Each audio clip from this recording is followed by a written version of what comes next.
அரசு திட்டப் பணிகள் பெற்றுக் கொடுப்பதாக ஏமாற்றி கணினி மென்பொருள் தயாரிப்பாளரிடம் கூற 45.34 லட்சம் மோசடியில் 2 பேர் கைது.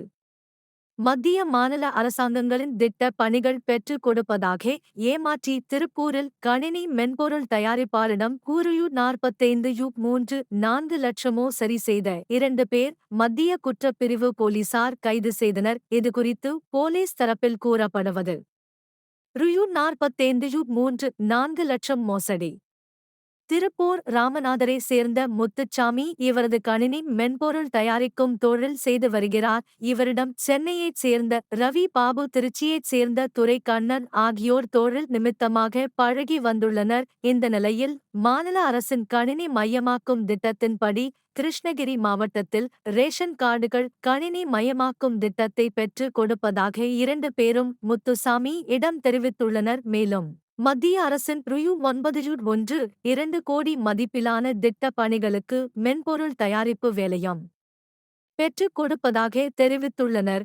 இதை நம்பி முத்துசாமி ரூபாய் 45,83,027.00 ரவி பாபு, துரைக்கண்ணன் ஆகியோரிடம் கொடுத்துள்ளார்.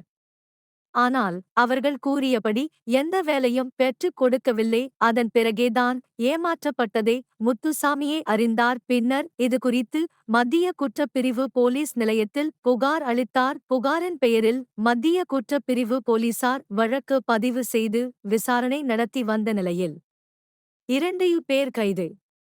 திருப்பூர் மாநகர காவல் ஆணையாளர் பிரவீன்குமார் அபினவ் உத்தரவின் பெயரில் மத்திய குற்றப்பிரிவு போலீஸ் உதவி கமிஷனர் வேலுச்சாமி, மத்திய குற்றப்பிரிவு ஆய்வாளர் பிச்சையா ஆகியோர் தலைமையில் தனிப்படை போலீசார் தேடி வந்த நிலையில் சென்னை மேற்கு மாம்பலம் மேட்டுப்பாளையத்தை சேர்ந்த ரவி பாபு, வயது 46, திருச்சி மாவட்டம் மணப்பாறை கோவில்பட்டியை சேர்ந்த துரை கண்ணம், வயது 50 ஆகிய 2 பேரையும் கைது செய்து நீதிமன்றத்தில் ஆஜர்படுத்தி சிறையில் அடைத்தனர்.